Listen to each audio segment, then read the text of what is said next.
They laughed when he stepped inside, mocked him when he spoke, and smirked when he placed the card on the counter. But in the next 10 seconds, one number on a screen would silence an entire bank forever. What did the teller see that changed everything? Before we continue this incredible story, let us know where you're watching from. If you enjoy stories like this, subscribe to the channel, because tomorrow we have another inspiring story you won't want to miss. The clock on the marble wall read 2:37 p.m. when the revolving doors whispered open. Inside the downtown bank, everything moved with quiet precision. Polished floors reflected the glow of crystal lights. Soft music drifted through hidden speakers. Well-dressed clients stood in orderly lines murmuring about transfers and investments. Behind the counter, Ryan leaned back in his chair, straightening his tailored jacket while trading quiet jokes with the other tellers. It was another easy afternoon in a place built for people who belonged. Then the doors turned again. A man stepped inside wearing a faded black cap, a plain t-shirt, worn jeans, and sneakers that had seen too many miles. He did not hesitate. He did not look around. He simply walked forward with slow, steady steps. Each footfall sounded muted against the marble, yet somehow heavy with meaning as several quiet conversations thinned and then softened.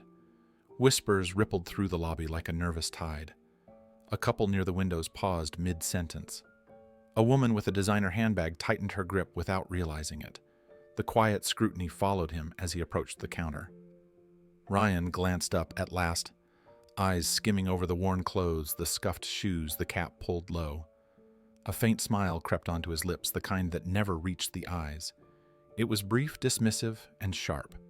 To him, this man was a mistake that had wandered into the wrong room. He straightened in his chair, cleared his throat as if preparing to correct an inconvenience, and leaned forward with practiced confidence. The calm inside the bank remained, but something fragile had begun to crack beneath the surface. The air felt charged in a way no one could name yet, as if the room sensed an approaching shift in power. Keanu reached the counter and stopped. The noise in the room faded into a dull hush. Ryan's fingers rested on the keyboard, his posture relaxed, almost amused. There was no greeting, no welcome, only the subtle weight of judgment hanging between them. Keanu lifted his hand and placed a single black card on the polished surface. The sound was soft but final. Ryan glanced at it, then at Keanu, the corner of his mouth lifting with quiet amusement. The moment stretched just long enough to make the waiting uncomfortable. Then Keanu spoke, his voice steady and unforced. "I would like to make a withdrawal." Ryan's smirk sharpened, as if the request confirmed every assumption he had already made. His fingers moved toward the scanner, slow and casual. And just before the card met the machine, the room seemed to hold its breath. The lights hummed above them in the silence. Ryan picked up the black card between two fingers as if it might leave residue on his skin. He turned it over once, slow and deliberate, inspecting the surface with exaggerated scrutiny. The soft glow from the overhead chandelier reflected faintly off the edge of the card, but Ryan barely noticed. His focus was already fixed on the quiet satisfaction of control. Around him, the lobby had grown watchful. A few customers pretended not to stare, but their eyes flicked in quick, curious movements. Others made no effort to hide their attention. Something about this moment felt strangely important, even if they could not yet explain why. Ryan let out a breath that sounded dangerously close to a laugh. A withdrawal, he repeated loosely, dragging the words just enough to make them sting. His eyes traveled from Keanu's shoes back up to the faded cap. He tilted his head with performative politeness, as though offering help to someone who did not quite understand where they stood. The quiet that followed was heavy. Even the soft background music seemed to fade into the walls. Keanu did not react. He did not shift his weight. He did not defend himself. He simply waited. Hands relaxed at his sides, his attention steady on Ryan's face. Behind the counter, one of the junior tellers froze with a stack of documents paused in his hands. He sensed the danger in the air, but did not know where it would land. The nearby assistant manager glanced up from her tablet, her eyes narrowing for a brief second before she looked away again, unwilling to step into a moment that did not yet carry obvious risk. The woman with the designer bag took a small step back, as if distance might shield her from whatever energy now stirred in the room. Ryan turned to his screen at last, placing the black card beside the scanner instead of through it. He tapped a few keys with slow confidence, letting the delay stretch. His smile deepened as if he were savoring a private joke. The bank had returned to a strange half-silence, with footsteps and whispers carefully muted. Keanu's reflection shimmered faintly across the polished counter as he stood unmoving. Finally, Ryan slid the card through the scanner. A soft electronic tone sounded. The system began to process. A small loading symbol appeared on the screen. Ryan leaned back in his chair, folding his arms loosely as he waited, certain he already knew how this would end. The seconds elongated. 1, 2, 3. The loading symbol turned once more. A quiet line of tension stretched invisible across every set of watching eyes. Somewhere near the entrance, a man cleared his throat nervously. Keanu remained still. Ryan gave the screen a quick glance. Then his posture changed. Not all at once, not dramatically, just enough to be noticed. His smile faltered at the edge. His eyebrows drew together ever so slightly. And for the very first time since Keanu walked through the doors, uncertainty flickered across Ryan's face. Ryan leaned closer to the screen as the loading symbol disappeared. His fingers, which had been resting loosely on the desk, tightened without him realizing it. At first, his expression showed confusion. A faint crease formed between his brows as he scanned the numbers.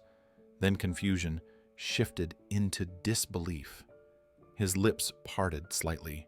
He refreshed the screen. Once, twice. The numbers did not change.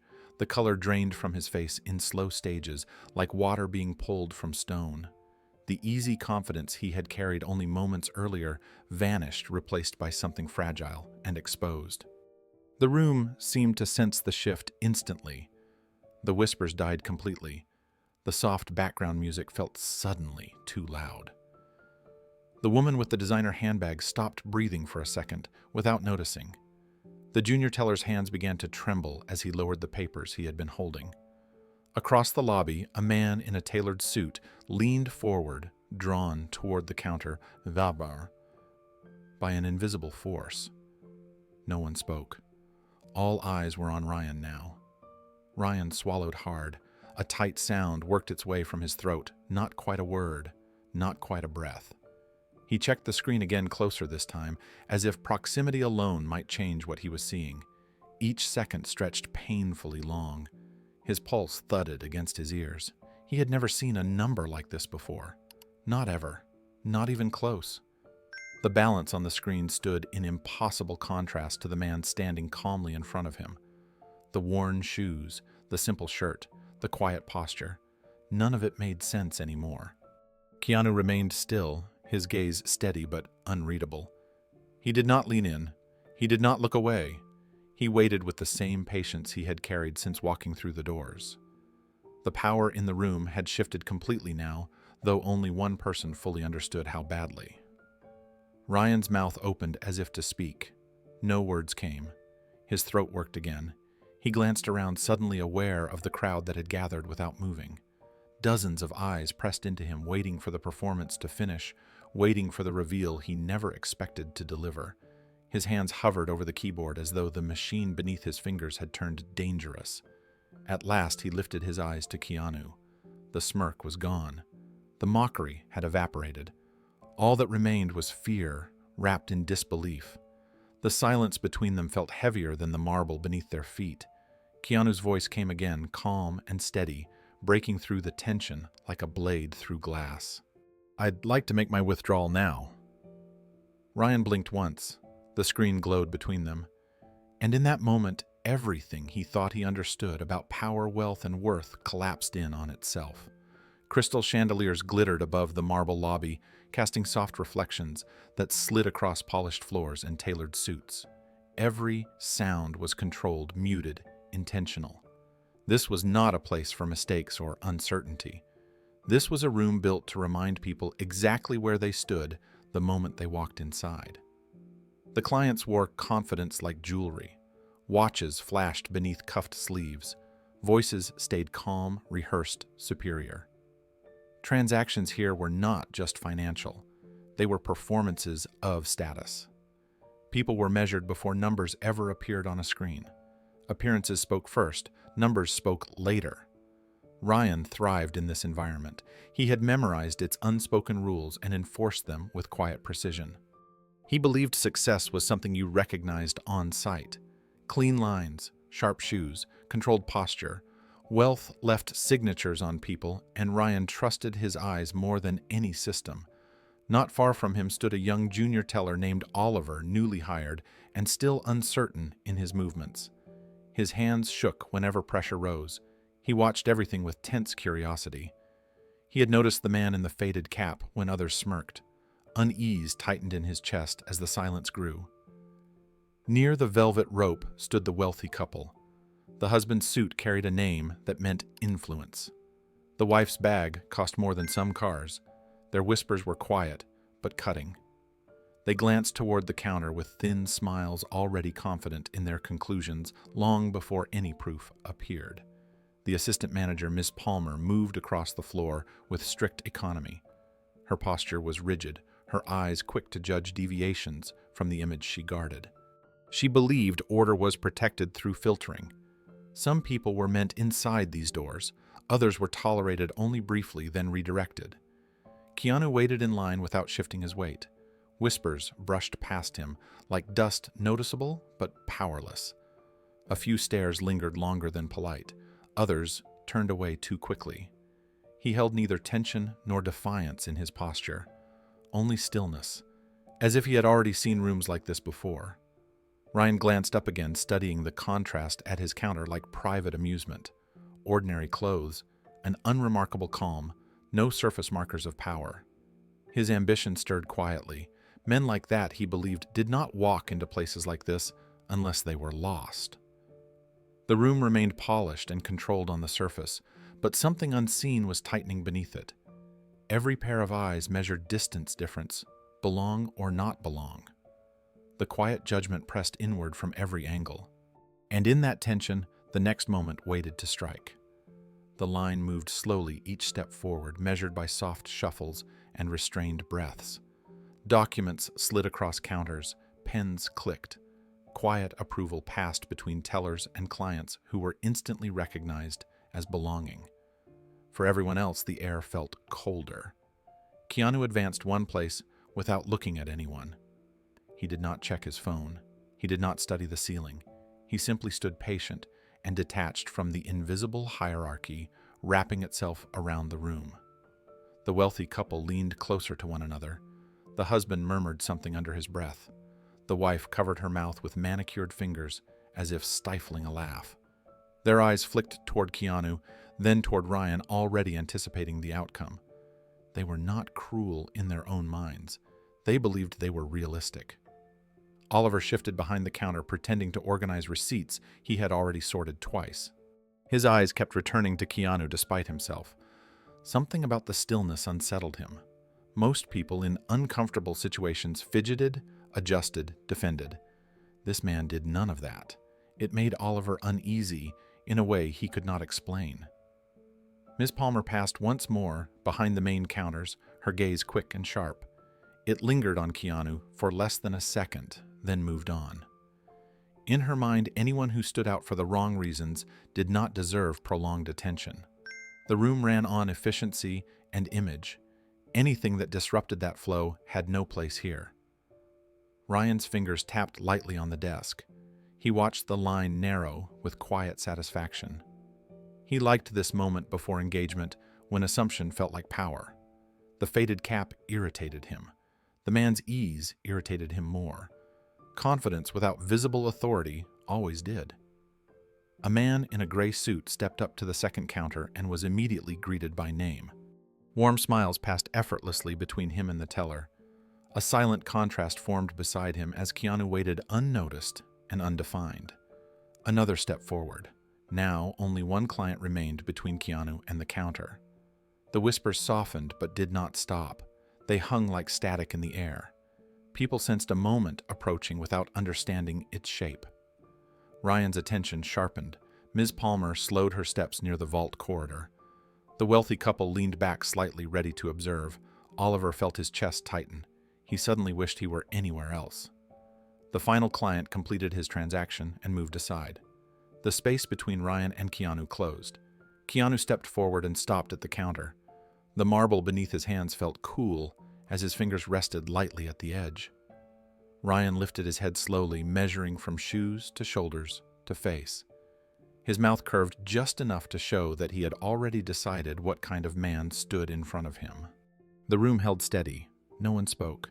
Somewhere deep in the building, machinery hummed. In that quiet pocket of time, judgment had already been passed by everyone except the man waiting to be served, and that judgment was about to be tested. Ryan straightened in his chair as Keanu reached the counter. The shift in his posture was small, but deliberate, the kind that signaled authority without needing words. His eyes lifted slowly, cool and assessing. For a brief second, his gaze lingered on the faded cap, then dropped to the worn collar of the black shirt. The judgment was instant and final. In Ryan's world, value announced itself before it ever spoke. This man had announced nothing. Across the lobby, the wealthy couple settled into attentive silence. Their earlier amusement softened into expectation.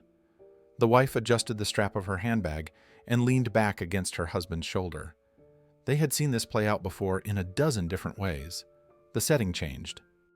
The outcome rarely did. Oliver stood frozen behind the counter, his hands now still at his sides. He held his breath without realizing it. Something in Ryan's eyes made him uneasy.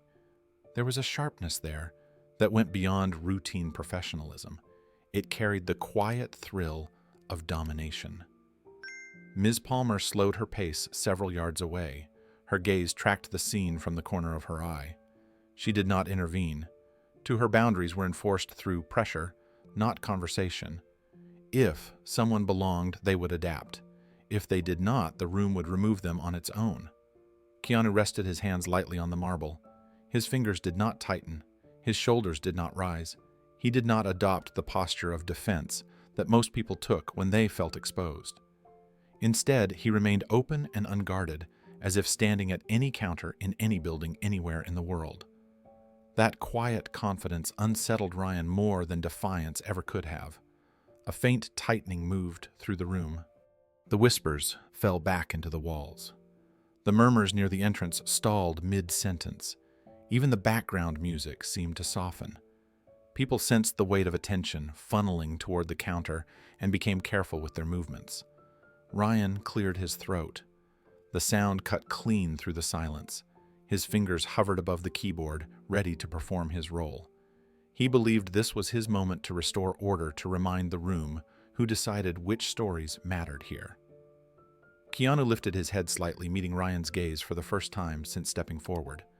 The look was steady, neither confrontational nor submissive.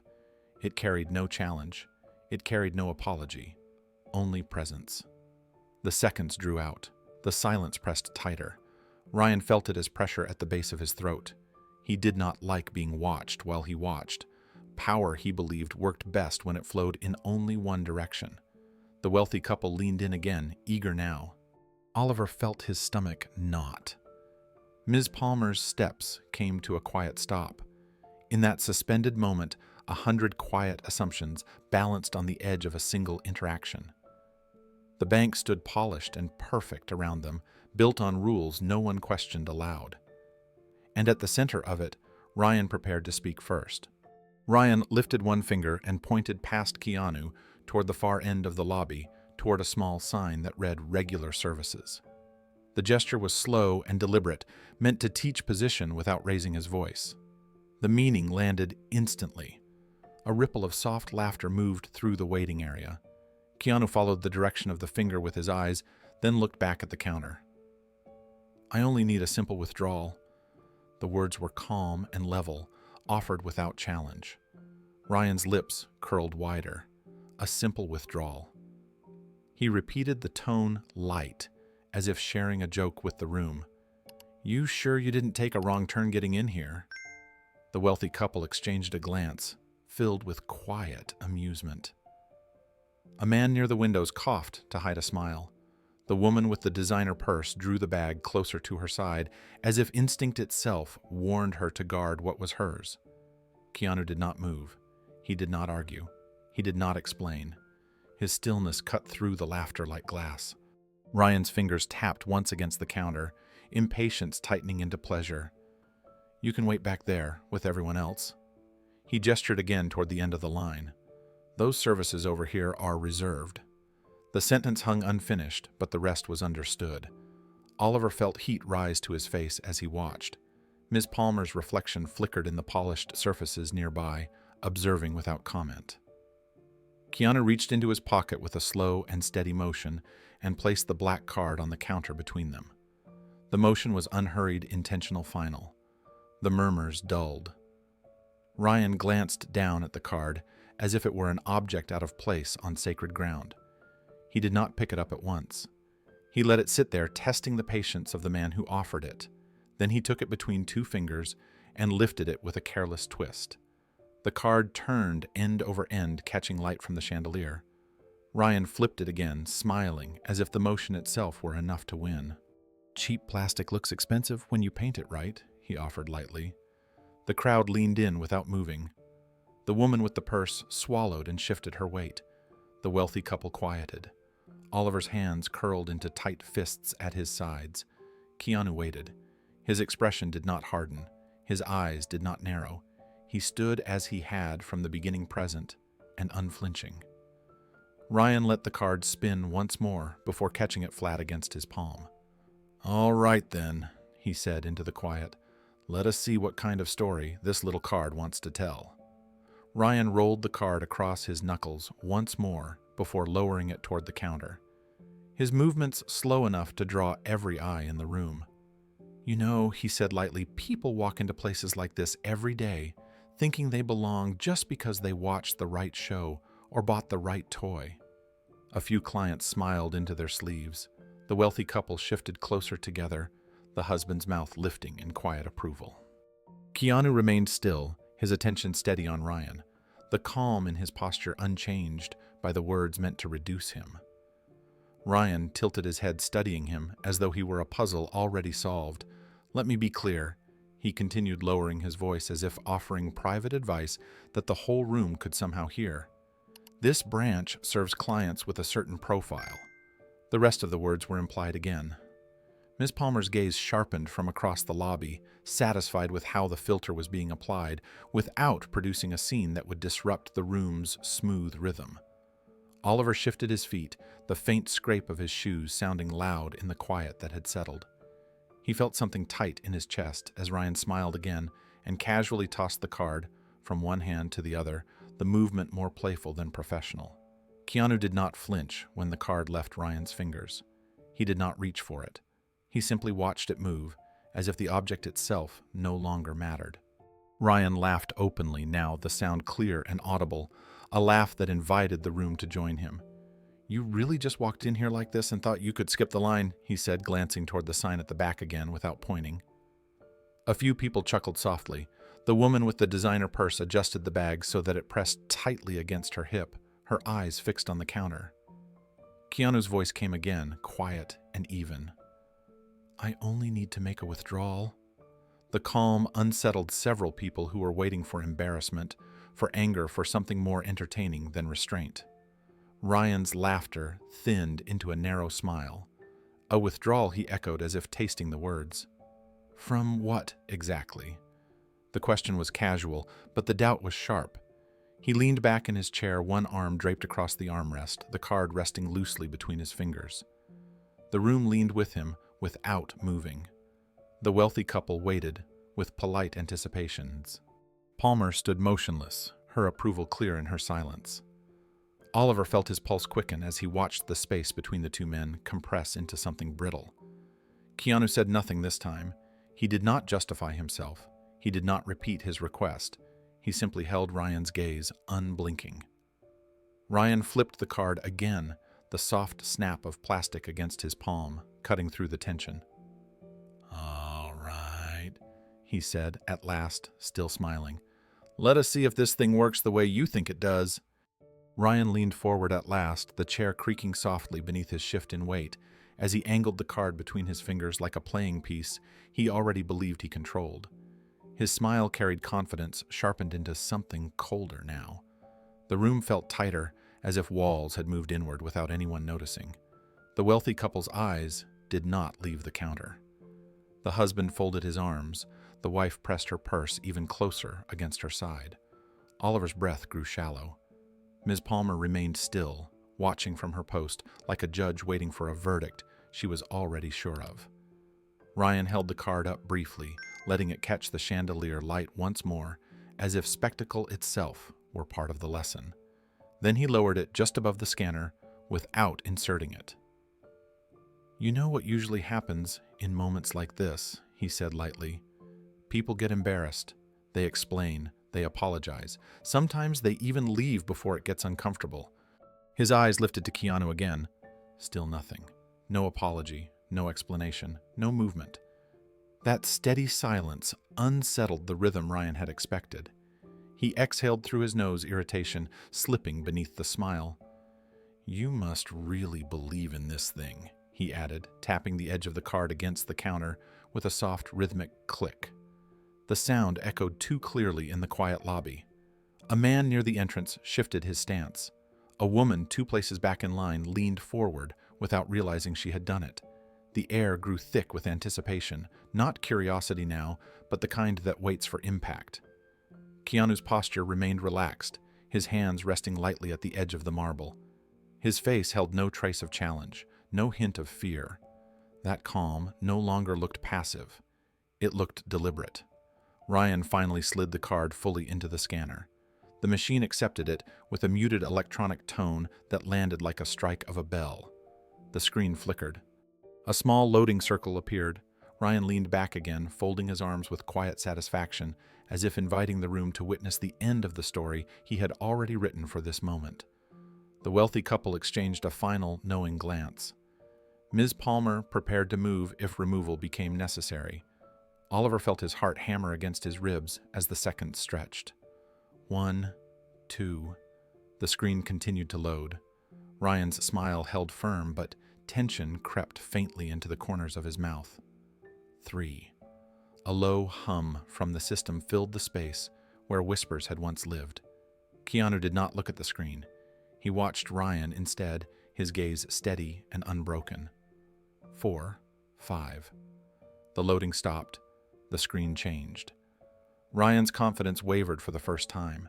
His eyes flicked downward. His smile began to fade. And in that fragile moment before realization could fully take shape, the entire room felt the shift, as if the floor beneath their assumptions had quietly begun to crack. Ryan did not hide his boredom anymore. He let it settle openly into his posture, into the way his shoulders sagged slightly and his fingers drummed the counter as if this moment were already a waste of his time. He glanced up at Keanu with a lazy half-smile and spoke loudly enough for half the lobby to hear. "Just so we are clear," he said, "if this card gets declined, security will escort you out immediately. This is a private institution, not a public waiting room." A faint ripple of reaction moved through the room. A few people lifted their eyes higher. Some leaned back in expectation. Others leaned forward. The wealthy couple turned fully now, their polite restraint gone. Curiosity bright in their faces. The woman with the designer purse pressed her lips together, her fingers tightening around the strap, as if she were bracing for discomfort that did not belong to her. Oliver felt his face grow warm. He wanted to look away, but could not. "Miss..." Palmer shifted her weight several steps closer to the security desk without appearing to do so. Everything in the room aligned toward removal, toward correction, toward restoring the image of control that had briefly trembled. Ryan lifted the card again and held it up between 2 fingers. "You would be surprised how many people try this," he added lightly. "Fake cards, borrowed cards, stolen cards." He shrugged as if none of it impressed him. Keanu did not react. He did not defend himself. He did not explain.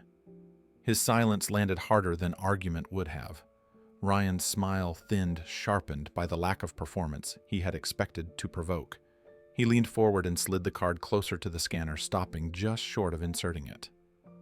"One more thing," he said, his voice dipping in mock courtesy. If this thing does not work, I will need you to leave immediately and quietly. We prefer not to make a scene." The irony drew a few quiet smiles. The wealthy couple exchanged another glance, already savoring the embarrassment they believed was coming. The room tightened around the counter like a held breath. Keanu's face remained calm, neither defiant nor afraid. His hands rested loosely on the marble. His eyes stayed on Ryan, steady and unreadable. Ryan finally slid the card into the machine with exaggerated care, as if even the act of running it was an indulgence. The system chimed softly. A loading symbol appeared. Ryan leaned back, crossing his arms, the boredom now fully theatrical. The seconds stretched. The background music faded into a distant murmur. No one spoke. No one shuffled. Even the security guard near the entrance stood still. The room waited, balanced between spectacle and humiliation, unsure which was about to arrive. Ryan shifted in his chair as the loading icon turned once on the screen, slow and deliberate.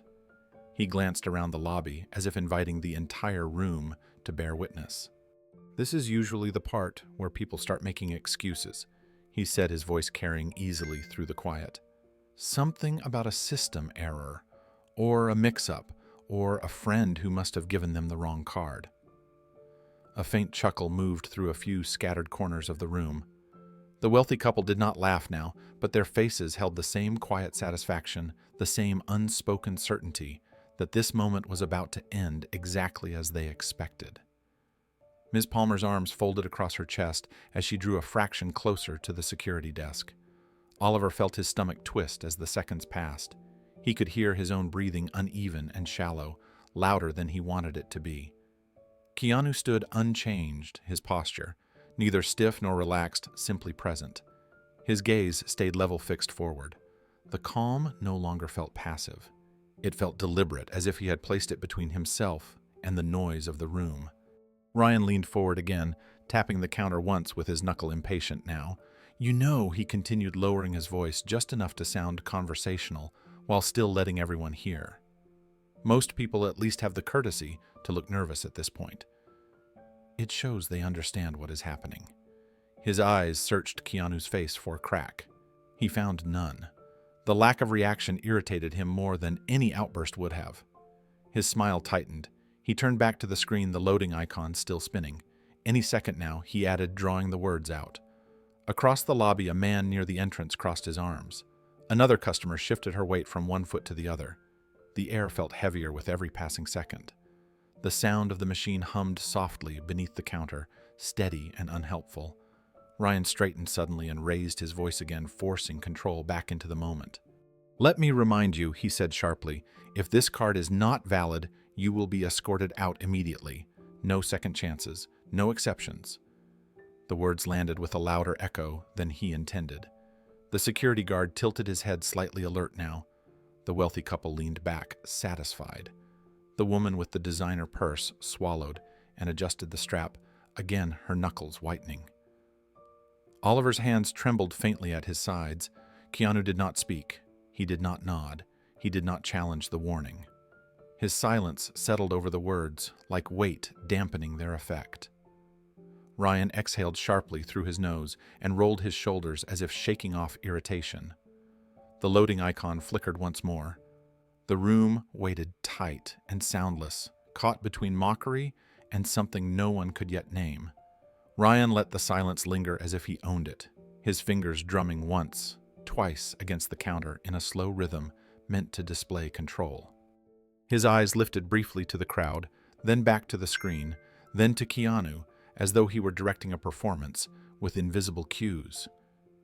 "You see how quiet it gets at moments like this," he said lightly. "People stop talking because everyone already knows how it ends." His gaze stayed fixed on Keanu's face, searching again for discomfort, for doubt, for any sign of surrender. There was none. Keanu stood exactly as he had from the beginning, unmoving, centered, untouched by the pressure pressing in from every direction. The wealthy couple leaned closer together, their earlier amusement sharpening into anticipation.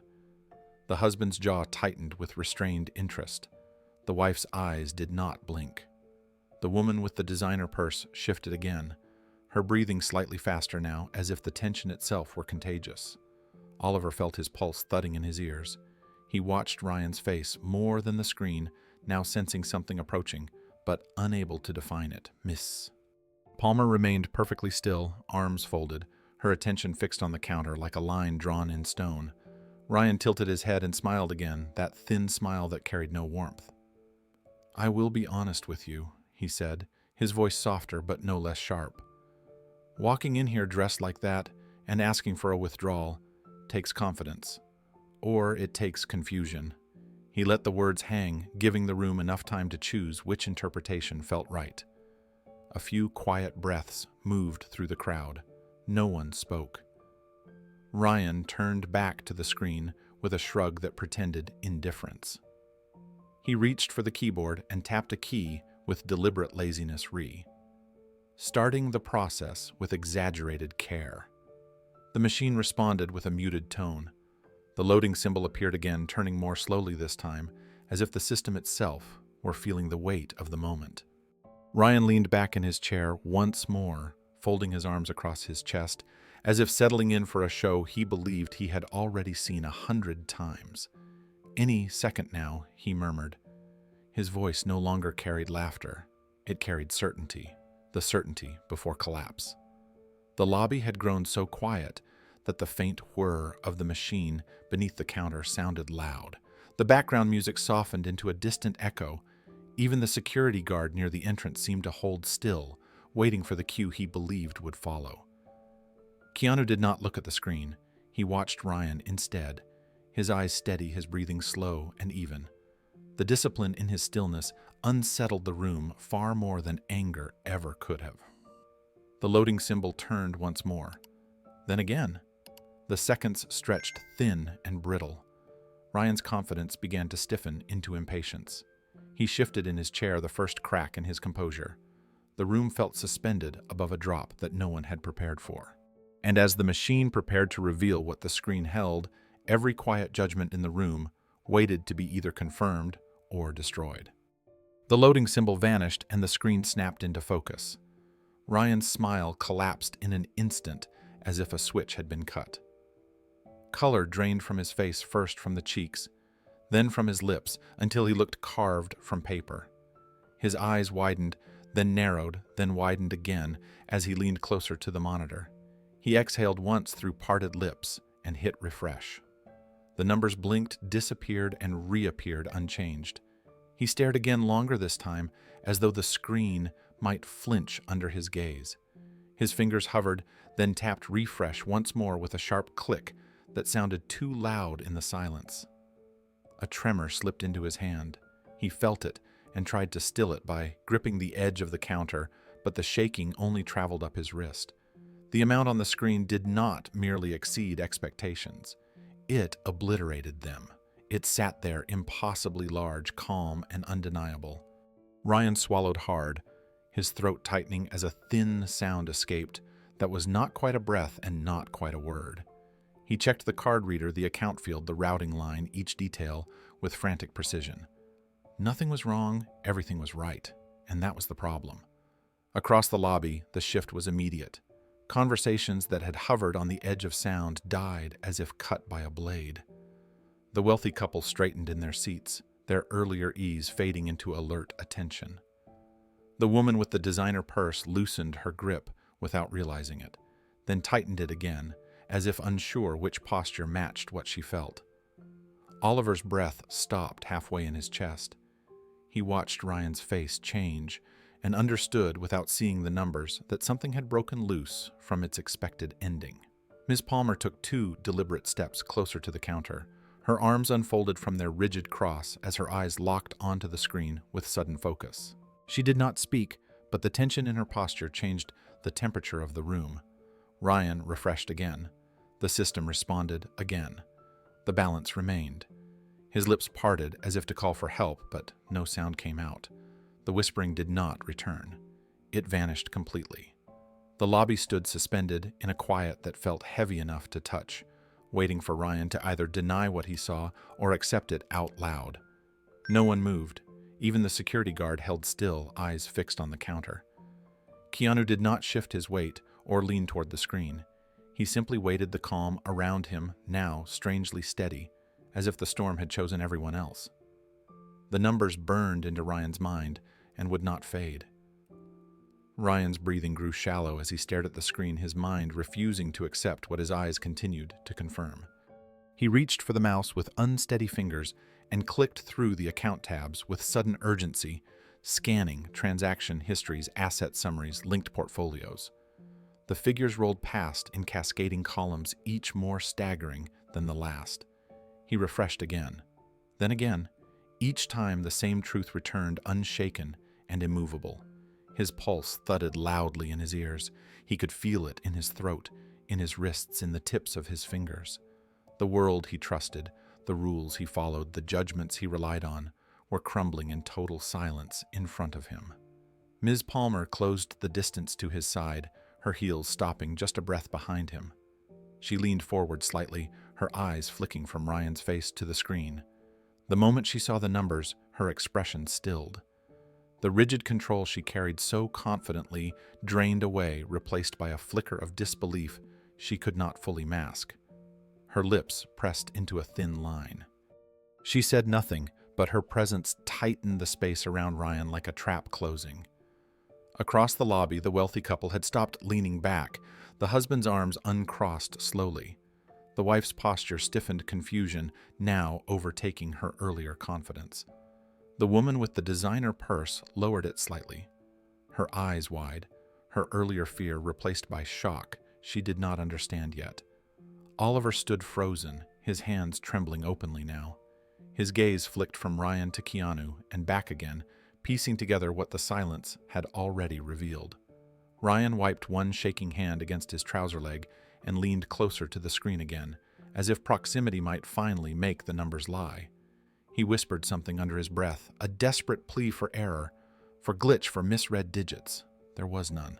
The massive balance sat unmoved, indifferent to his panic. His jaw tightened. A bead of sweat traced a slow line down his temple despite the cool air of the room. The entire lobby felt different now, as though gravity itself had shifted. The whispers had not only stopped, they had been erased. No one dared fill the silence. The previous certainty, the smug anticipation, the quiet thrill of humiliation had collapsed into unease. Eyes moved carefully now, no longer laughing, no longer eager but searching for understanding that would not come. Keanu remained unmoved within the storm he had unknowingly triggered. His gaze stayed level, neither on the screen nor on the crowd, but on Ryan's face. There was no triumph in his eyes, no satisfaction, only gravity. Ryan straightened abruptly, as if pulled upright by invisible force. His hands trembled harder now, the effort to control them making the shaking worse. He opened his mouth, closed it, then swallowed. The shift had happened. Everyone felt it, and now the room waited for the truth to speak through him. Ryan turned slightly, as if searching the room for confirmation that what he was seeing could not possibly be real. His eyes landed on Ms. Palmer for the briefest moment, and something unspoken passed between them. Her silence confirmed everything. His composure fractured completely now. The confident posture he wore, like armor, slipped away, leaving only a man exposed beneath it. The screen glowed steadily at his side, the impossible balance burning quiet-proof into the air. A hush pressed across the lobby, so deep it felt as though even the walls were listening. The wealthy couple no longer smiled. The husband's face had hardened into disbelief. The woman's lips parted without sound. The woman with the designer purse lowered it fully now, forgotten against her leg. Oliver took one hesitant step forward, then stopped, afraid to cross an invisible line that had suddenly formed around the counter. Ryan's fingers hovered above the keyboard again, then dropped helplessly to the surface. He tried once more to refresh a final reflex of denial. The numbers did not move. His breath staggered out of him in short, shallow bursts. The room no longer felt like his stage. It felt like a courtroom waiting for a verdict. Keanu stood at the center of it all, quiet and unchanged, as if the numbers had not altered the weight he carried into the room. Ryan finally lifted his eyes to him again. Gone was the smirk. Gone was the mockery. What remained was shock, edged with fear and something dangerously close to awe. The air trembled with anticipation. Everyone sensed the story had crossed a line it could never return from. And in that silent crossing, the power in the room shifted forever. All eyes stayed fixed on Ryan as the truth pressed closer now. The senior manager stepped into the stillness with measured haste drawn by a change he could feel before it was explained. Ms. Palmer turned toward him without speaking, her face rigid, her eyes giving nothing away. Ryan's throat worked as he lifted one shaking hand and rotated the monitor slowly so the screen faced outward. The manager leaned in, adjusting the fall of his gray jacket with quick fingers that betrayed his unease. His eyes moved once across the numbers, then stopped. The freeze was instant. The practiced calm he wore like armor fractured at the edges. His shoulders stiffened, his jaw locked. For a fraction of a second, disbelief flashed across his face, then vanished beneath the weight of recognition. The balance was real. There was no error to hide behind, no glitch to save them, only the truth glaring and undeniable in quiet digital light. The manager straightened abruptly, smoothing the front of his jacket, as if the simple motion might restore the authority that had just slipped from his grasp. His breathing slowed with forced discipline. He glanced once at Ryan, and the look carried no anger, yet only warning. Then his attention shifted to Keanu, and the entire tone of the room followed that movement like a shadow. The manager's posture changed. The rigid composure became careful. Respect edged in where certainty had once ruled. He opened his mouth to speak, closed it again, then tried once more, his voice lower than expected. "Sir," he began, but the word faltered in his throat under the sudden pressure of the moment. Ryan stood frozen, the blood gone from his face, the confidence that had fueled him minutes earlier now reduced to raw exposure. The manager turned back to him sharply. "Correct this now," he said in a tight voice that cut through the heavy air. The command landed with finality. Ryan flinched as if struck. His authority evaporated in the space of a breath. The power that had lived so comfortably in his gestures moments ago now belonged to the man he had mocked. Across the lobby, the shift was immediate and total. The wealthy couple stiffened in their seats, their earlier certainty dissolving into guarded silence. The woman with the designer purse stood perfectly still, her mouth slightly open as if afraid to breathe. Oliver's knees felt weak beneath him as he realized what the manager's reaction truly meant. Ms. Palmer stepped back half a pace, reassessing every assumption she had enforced only minutes earlier.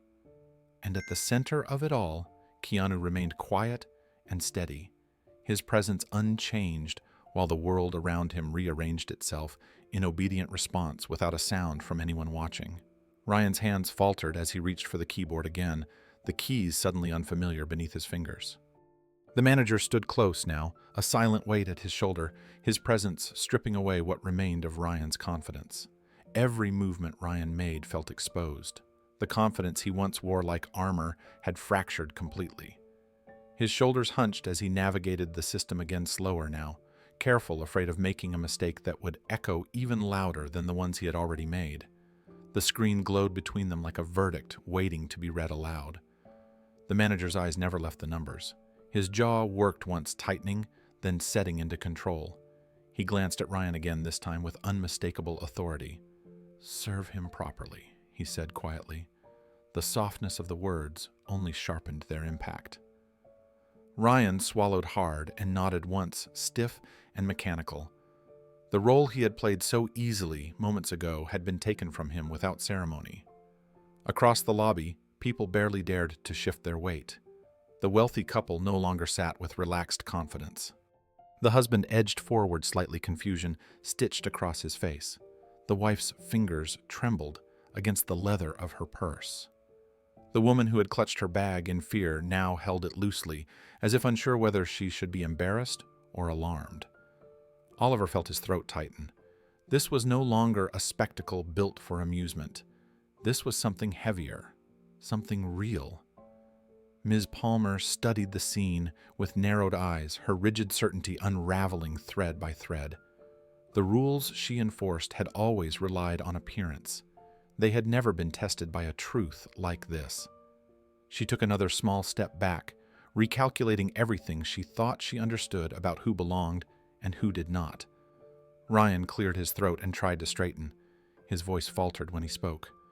"Sir, I can assist with your transaction now." The words sounded foreign on his tongue, stripped of the arrogance that had once steadied them. He did not lift his eyes to Keanu. He could not yet bear that weight. The manager remained at his shoulder silent, watching every move. Keanu did not rush him. He did not press the advantage that had fallen into his hands without effort. He remained as he had always been, still grounded, his calm now magnified by the collapse around him. The power in the room no longer flowed from money or uniforms or raised voices. It flowed from quiet composure. Ryan's fingers hovered over the keys again. His hands were still trembling, though he tried to hide it. Each click sounded loud. Each second stretched thin. The room waited in a different way now. Not for humiliation, not for spectacle. It waited for correction, for truth to settle fully into place. The manager adjusted his jacket once more, the gesture small and habitual, but it betrayed the pressure he felt. The hierarchy had overturned itself in seconds, and nothing in the bank would return to how it had been only moments before. Ryan's shoulders squared with visible effort as he forced himself to follow the manager's command. The tremor in his hands refused to disappear, no matter how tightly he clenched his fingers. He touched the keyboard again with care that bordered on fear. Each movement felt monitored, every breath measured. The room no longer belonged to him. It pressed in on all sides with silent judgment. The manager stood slightly behind him, now not looming, not aggressive, but unmistakably in control. His presence alone had rewritten the balance of power. Where Ryan had once dictated who belonged and who did not, he now waited for permission that would never be spoken aloud. The authority he had relied on had lost its shield. Ryan finally lifted his eyes to Keanu just for a second. His gaze carried none of the earlier mockery. It held only uncertainty and something dangerously close to regret. He opened his mouth as if to speak again, then closed it. Whatever he had planned to say no longer fit the world that existed now. Around them, the watchers stayed frozen. The wealthy couple no longer leaned with confidence, but with unease. The woman beside her husband shifted closer to him without realizing it, as though fragile certainty had suddenly been stripped away. Oliver stood rigid, barely breathing, afraid any movement might break the thick silence that had overtaken the lobby. Ms. Palmer kept her distance now, her earlier rigid posture softened by quiet recalculation. Keanu remained unchanged at the center of it all. He did not move closer. He did not step back. He stood with the same quiet steadiness he had carried since the moment he entered. The chaos had not reached him. It had simply revealed itself around him. The manager spoke again, his voice low and restrained. "Proceed." The word carried no room for delay. Ryan nodded quickly, too quickly, and returned his attention to the screen. The balance still glowed there, unyielding, unchanged, absolute. In that moment, the last traces of Ryan's authority dissolved. The counter no longer felt like his stage. It felt like a line he could not cross back over. And everyone in the room understood that the man who had been judged at the door now held the quiet power of the entire space. Keanu's voice entered the silence without force, without height, without any change in his posture. It did not cut through the room. It settled into it. If my name had been written on my cap, would I have been treated differently? The question did not carry anger. It did not accuse. It simply existed suspended in the air where mockery had lived moments earlier. The stillness that followed was not the tense anticipation of spectacle anymore. It was the weight of recognition. Ryan's hands froze above the keyboard. His shoulders stiffened as if the muscles themselves had forgotten how to release. His throat worked once. No sound followed. The manager shifted his stance subtly and looked away, his eyes fixing on a distant point along the marble wall where no answer could be found. The room seemed to shrink around that single question. The wealthy couple remained motionless, the husband's jaw tightening, the wife's lips pressing together as if sealing away a realization she did not want to claim. Oliver felt his breath catch painfully in his chest as the meaning settled over him in slow waves. Ms. Palmer's careful distance from the counter grew wider without a single step as the truth pressed forward with nowhere to hide. Ryan swallowed his jaw, trembling as he searched for words that would not come. His earlier warnings, his laughter, his careless power, all echoed back to him in fragments that now sounded foreign and cruel. He opened his mouth again. Nothing. The silence stretched longer than any argument ever could. Eyes across the lobby shifted from Keanu to Ryan and back again, not in curiosity now, but in quiet judgment. The counter lights hummed faintly. The balance still glowed on the screen, but no one looked at it anymore. It no longer mattered. The real figure being measured now stood exposed behind the counter. Keanu did not repeat the question. He did not press it deeper. The weight of it already leaned into every corner of the room. Ryan's gaze fell to the counter. His fingers tightened against the edge of the marble as if holding on to the last fragments of control he had once believed permanent. His shoulders sank by degrees, too small to notice unless one watched for them. The manager remained still, his silence louder than any reprimand he could have delivered in that moment. The power in the room had completed its final turn. It no longer belonged to policies or titles or image. It had moved to truth, and Ryan felt it as clearly as a closing door behind him. He could not answer because the answer no longer belonged to him. The room already had it. Ryan stood frozen behind the counter, his eyes fixed on a point just below Keanu's hands, as if lifting his gaze any higher might shatter what little remained of his composure. The question lingered between them heavier than any accusation. The answer was obvious. Everyone in the room felt it like a shared pulse. Ryan's mouth opened again, reflex more than intention, but no sound escaped. His face had lost all color. The confidence that once framed his features collapsed into a hollow stillness. A faint tremor moved through his jaw. He exhaled slowly, sharply, as if trying to force air through lungs that no longer remembered their rhythm. The manager shifted his weight and turned his head slightly away from the counter. He did not want to be seen choosing sides, yet his body had already declared one. His silence was not protection for Ryan. It was distance, the subtle kind that forms when someone knows a line has been crossed beyond repair. His eyes drifted toward the far wall, avoiding both Keanu and the man he would soon be forced to judge. The avoidance spoke louder than any order he had given. The wealthy couple felt the shift, too. The husband's earlier certainty had evaporated, replaced by unease that tightened his posture. The wife's fingers curled slowly into her palm. Their shared glance now carried guilt where amusement had lived before.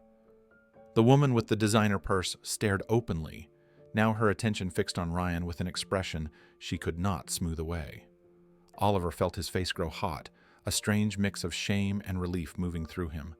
He had never said a word, yet he felt complicit in the moment that now unraveled. Ryan's hands slid from the keyboard to the edge of the marble. His knuckles whitened as he gripped it. The counter that had once made him tall now felt like the last thing holding him upright. He forced a swallow, his Adam's apple rising painfully. Still no answer. The question had stripped him of language. The room had stripped him of permission to pretend. Keanu remained still. He did not lean forward. He did not step back. He did not add pressure to the moment. He let the truth do what truth always did when it was allowed to stand alone.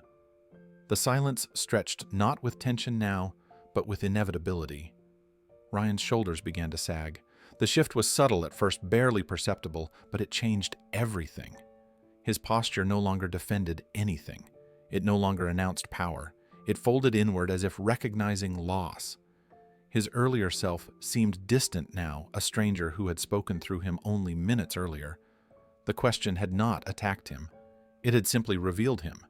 And in that revelation, the shape of his career began to change before anyone said a word. Ryan's eyes finally lifted just enough to meet Keanu's for a single fragile second. There was no challenge left in his gaze, no defense. Only the quiet understanding that whatever answer he gave now would be hollow. His lips moved slightly, shaping a word that never came. The truth had already outrun him. It stood exposed in front of everyone, undeniable and complete. The manager shifted again, clearing his throat, as if preparing to speak, then stopping himself. He understood what was happening as clearly as everyone else did. This moment no longer belonged to policy. It belonged to consequence. His eyes flicked toward Ryan for only an instant before turning away again. That single movement carried finality. Whatever protection authority once offered had quietly withdrawn. Across the lobby, the atmosphere felt altered at its core. The wealthy couple avoided each other's eyes now. Their earlier amusement lay flattened beneath something heavier.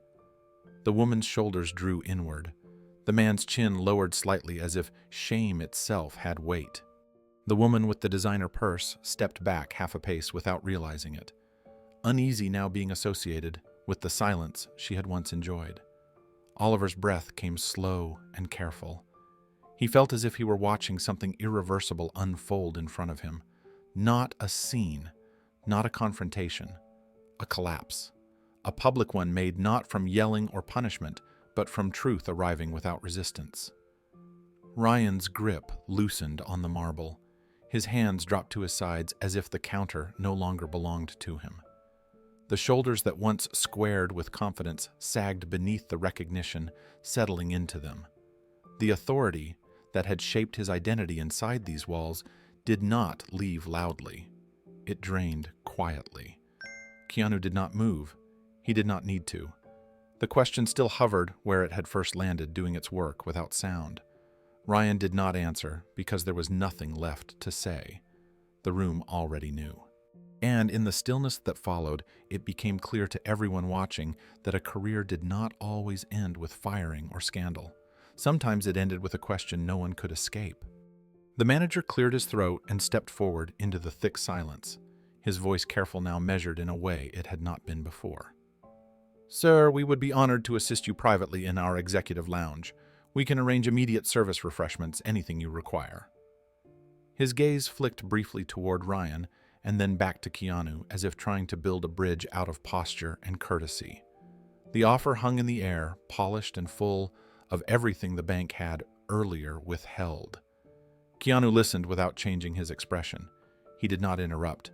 He did not dismiss it with a gesture. He allowed the words to exist and pass. Then he lowered his gaze calmly toward the counter and reached forward for the black card. Ryan hesitated for a fraction of a second, then slid it toward him with both hands. His movement stiff and careful. The card touched Keanu's palm. The exchange was simple, clean, final. Keanu closed his fingers around it and drew his hand back.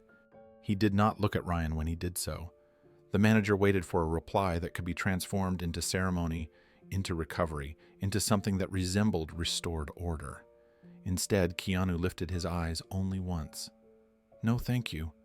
The words were quiet, steady, unembellished. The refusal carried no edge. It needed none. The room absorbed it in stillness. The manager nodded slowly, a single motion that acknowledged the boundary he could not cross. Keanu turned from the counter without hurry. The distance between him and the exit suddenly felt far longer than it had when he entered. His first step landed on the marble with a soft, deliberate sound. The echo carried in the quiet, like a mark being placed upon the room. He took another step, then another. Each one sounded louder in the shared silence than applause ever could. No one moved, no one spoke. The wealthy couple remained frozen in their seats, eyes tracking his passage without understanding what they were witnessing beyond the weight of it. The woman with the designer purse held it loosely now, forgotten, at her side. Oliver felt his chest tighten with every step. He heard the sound of it, filling the space where laughter had been minutes earlier. Miss Palmer stood still near the corridor, her rigid posture softened by something unreadable. Ryan did not move at all. He remained behind the counter, hands at his sides, eyes lowered as if the space he once commanded no longer recognized him. Keanu continued toward the glass doors, his pace unbroken, his silhouette steady against the glow of the lobby. The room remained suspended behind him, holding its breath as he walked away from everything he had silently overturned. Keanu's footsteps continued their slow, even rhythm across the marble floor, each one landing with quiet finality. The sound traveled through the still air and settled into the walls, into the chandeliers, into every unmoving person who stood frozen in place. It was the only sound left in the room. The bank, once filled with murmurs and judgment, now felt hollow and exposed, as if the building itself were listening.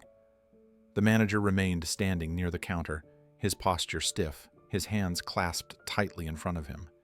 He did not move to follow. He did not call out again. Whatever authority he still held could not reach this moment. Ryan remained behind the counter like a shadow that had lost its owner. His eyes stayed fixed on the edge of the marble where Keanu's hand had rested moments earlier. He did not lift his head. He did not look toward the doors. The man who had filled the room with mockery now seemed unable to occupy space at all.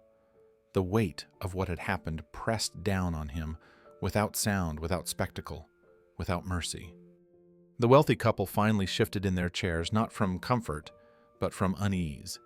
The husband's fingers tightened around the armrest. The wife's shoulders drew inward as if cold had suddenly entered the room. They had come expecting an afternoon of quiet privilege, not a mirror. The woman with the designer purse took one careful step back, placing distance between herself and the counter without knowing why she needed it. Oliver stood rigid near his station, his chest rising and falling in careful breaths. He had never witnessed power change hands without a struggle before. The quiet unsettled him more than shouting ever could have. Keanu reached the midpoint of the lobby. The tall glass doors stood ahead of him, gleaming beneath the daylight outside. The reflection in the polished floor showed his shape moving steadily forward, unchanged, unhurried. The room behind him felt suspended between what had been and what could never return. Palmer watched from the corridor, her eyes dark with thought. She did not recognize the institution she had enforced so fiercely only minutes earlier. It stood exposed now, stripped of disguise. Keanu slowed his steps slightly as he neared the doors. The motion drew every remaining eye without demand.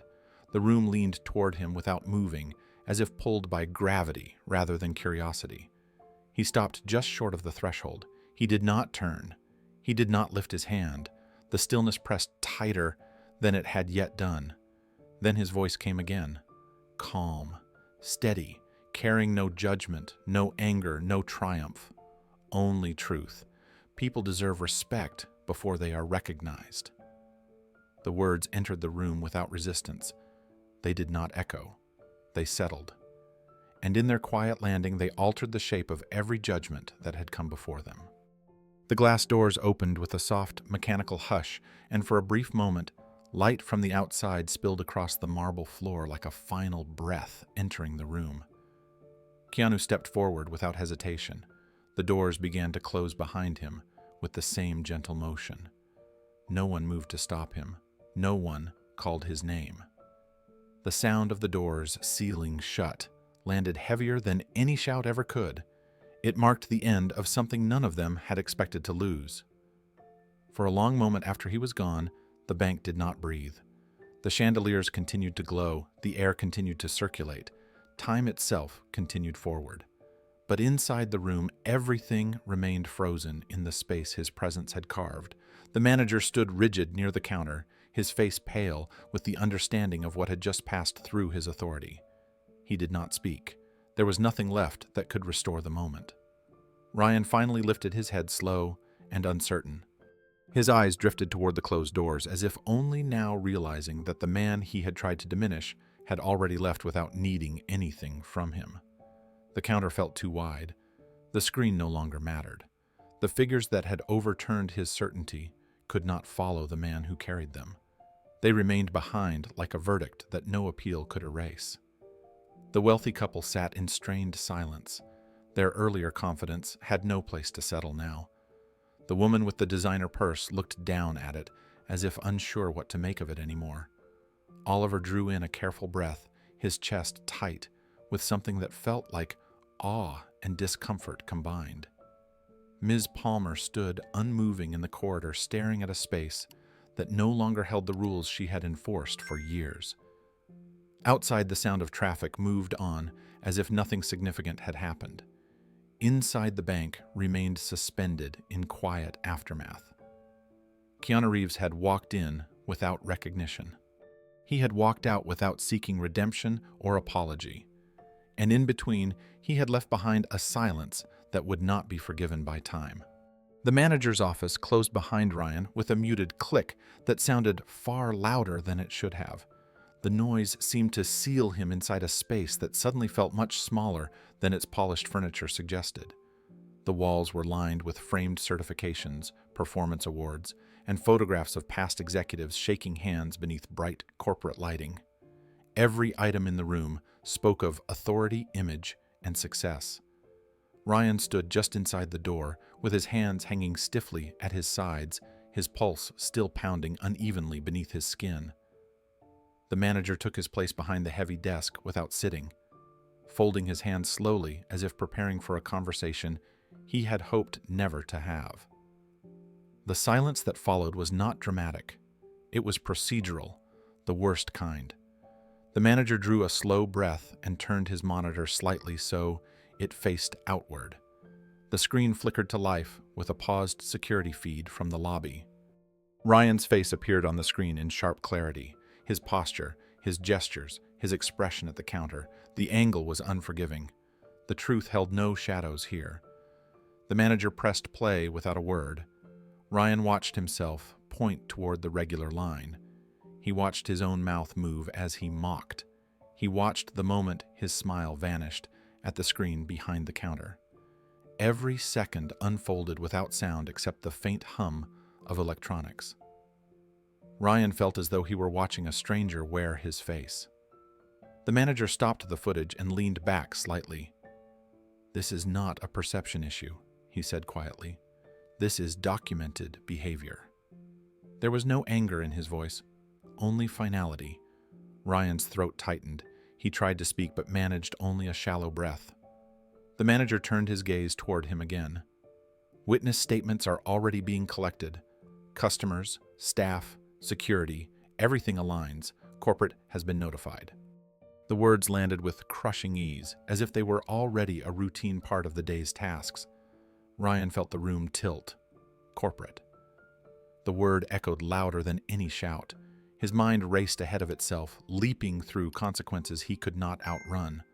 Performance reviews, contracts, permanent records. He understood in that moment what the silence in the lobby had truly meant. It had not only judged him, it had preserved him exactly as he was for others, far beyond these walls. The manager stood at last and straightened his jacket, the motion precise. "You are being placed on immediate leave pending review. Turn in your access credentials before you leave today. Human Resources will contact you within 48 hours. Ryan nodded once numb. The office felt colder than when he had entered. Every emblem of authority on the walls now felt like a witness instead of protection. Ryan felt the weight of every word settle into his chest, heavy and unmoving. Immediate leave, pending review. Human Resources. The phrases stacked together like quiet sentences, being passed without appeal. He nodded again, slower this time, as if his body were struggling to accept instructions that his mind had already understood. His fingers curled loosely at his sides. The authority he had worn so confidently only an hour earlier no longer recognized him. The manager pressed a key on his desk and the screen changed. A list of timestamps appeared beside the video feed. Multiple angles, multiple confirmations, lobby camera, counter camera, audio capture. There would be no room to reinterpret the story later. Ryan's voice in the recording sounded sharper than he remembered, louder, crueler. Hearing it now made his stomach twist. He had always believed his tone was controlled, professional. It did not sound that way anymore. The manager turned off the monitor.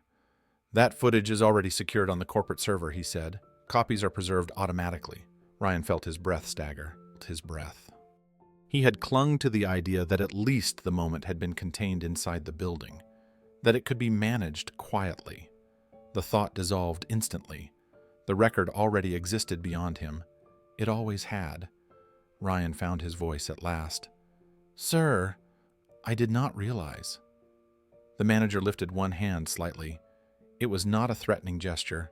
It was a boundary. "Realization does not change behavior," he said. The line had been drawn earlier. The consequence had arrived now. Ryan swallowed and lowered his gaze. There was nothing left to negotiate. The manager stepped around the desk and moved closer, not in confrontation but in formality. "This institution is built on trust," he continued. "The public expects consistency, respect. We cannot afford moments that contradict those values." Ryan's jaw tightened. The words landed harder than anger would have. They were not emotional. They were structural, the kind that removed people quietly without needing drama. Ryan nodded again, his posture shrinking. "I understand," he said, the words thin and drained. The manager paused, then softened his voice just slightly. "I believe you understand the consequence now. That does not reduce it." Ryan felt a faint trembling move through his legs. He reached into his pocket and slowly removed his access key and security badge. The metal felt colder than usual against his skin. He placed them carefully on the desk, side by side, as if alignment still mattered. The click of metal against polished wood sounded like punctuation at the end of a sentence he had not known he was writing. The manager did not touch the items immediately. He simply watched them rest between them like proof that something irreversible had already passed. Ryan turned toward the door with movements that felt disconnected from intention, as if his body were operating on instructions his mind could no longer process. Each step toward the exit of the office felt heavier than the last. The manager did not follow him. The silence of that decision cut deeper than any escort ever could. Ryan reached the door and paused for a brief moment, his hand hovering near the handle as though permission still mattered. It did not. He lowered his hand and pulled the door open. The sound of it opening no longer carried opportunity. It carried removal. Outside, the hallway stretched ahead, bright and impersonal. Employees moved quietly at their stations, unaware that one of their own had just been cut loose from the structure that had defined him. Ryan walked past them without being seen. His reflection followed him faintly in the glass partitions lining the corridor. He barely recognized the man moving there. At the end of the hallway, he stopped near the security station and looked down at his hands, now empty. No badge, no key, no authority.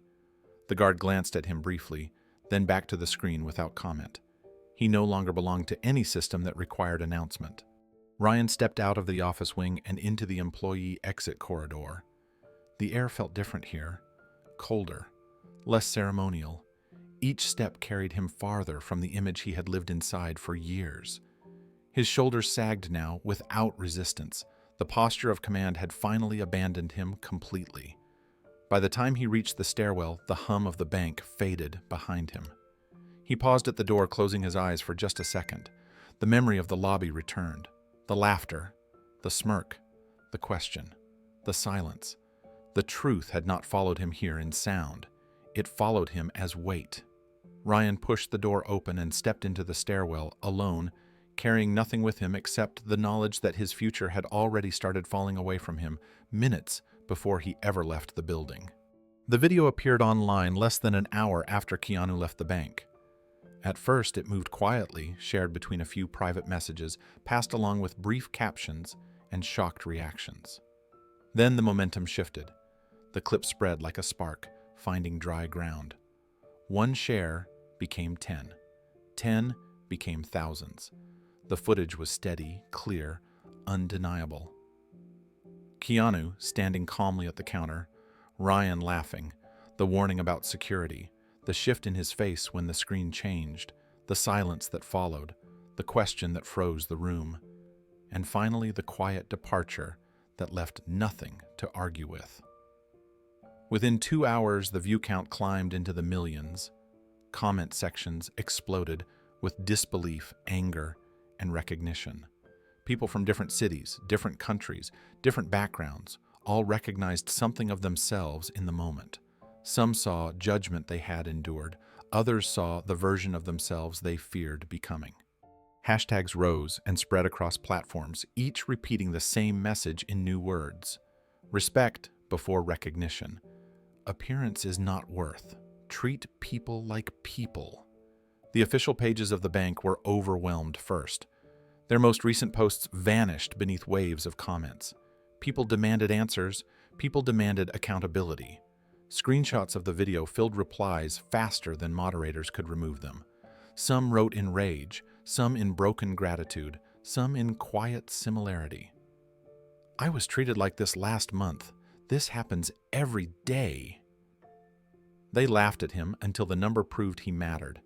The video leapt from phones into news segments. Short clips aired on evening broadcasts. Radio hosts replayed the question again and again as callers filled the lines. The story moved beyond the people inside that lobby and into the public bloodstream. It no longer belonged to the bank. It no longer belonged to the clip's original poster. It belonged to everyone who had ever been judged before being heard. By the end of the afternoon, the footage appeared in trending lists across platforms worldwide. The same moment repeated in thousands of screens in trains, in offices, in living rooms. The quiet collapse of one man's authority became a mirror for millions. The bank's name spread alongside the video with a speed that marketing budgets could not equal and public relations teams could not slow. And as the storm gathered strength beyond the control of any single office or executive, the quiet truth became impossible to contain. The room where it began had emptied. The silence it created had not. By nightfall, the clip had crossed every boundary the bank had once relied on for protection. It was no longer confined to social platforms alone. News sites embedded it in headlines. Commentary channels paused it frame by frame. Analysts dissected Ryan's tone, the manager's silence, the moment Keanu turned away. Psychologists spoke about power and prejudice. Economists spoke about brand trust collapsing in real time. But the public spoke louder than all of them combined. The comment streams never slowed. They multiplied. People shared stories of being dismissed in offices, stores, hospitals, interviews everywhere. Appearance had been mistaken for worth. The video became a rallying point, not because Keanu was famous, but because his treatment was familiar. That was what terrified the institution far more than the numbers on any screen. The bank's customer service lines flooded within hours. Calls arrived faster than agents could answer. Account holders demanded explanations. Some threatened withdrawals. Others demanded resignations. Corporate email inboxes filled with subject lines written in anger, disbelief, and fear. Even employees at distant branches felt the tension ripple through their normal shifts. Customers walked in holding their phones up, asking if this was how the bank truly treated people. Staff had no prepared answers, only silence and instructions to wait. Ryan's face circulated everywhere, detached from the building that had once protected him. Still, images captured his smirk, his warning, his frozen disbelief. Each image carried a different caption, written by strangers who had never met him, yet felt they knew exactly what he represented. Some condemned him. Some defended him weakly. Most did neither. They judged the system that had allowed him to act without consequence, until consequence arrived with a number on a screen. By midnight, the story trended globally. It climbed past entertainment and scandal and entered public ethics. Talk shows replayed Keanu's question as if it were a challenge issued to every industry that built its reputation on surface judgment. Would you have treated him differently? The question spread faster than any answer ever could. Inside the bank's headquarters, lights remained on long after closing hours. Executives gathered in emergency meetings. Legal teams drafted statements that would be rewritten again and again. Crisis managers studied the data with numbers far more terrifying than any balance Ryan had seen. This was not a moment anymore. It was now a movement in motion. By morning, the story no longer belonged to the internet alone. It had crossed fully into public conversation. People discussed it at breakfast tables, on trains and classrooms, and in break rooms. The video played silently on screens, mounted in public spaces, the captions doing all the shouting that voices no longer needed. The image of Keanu standing calmly at the counter became a symbol shared without explanation. No context was required anymore. Everyone understood what it meant. The bank released no statement yet. That absence only intensified the reaction. Silence was interpreted as avoidance.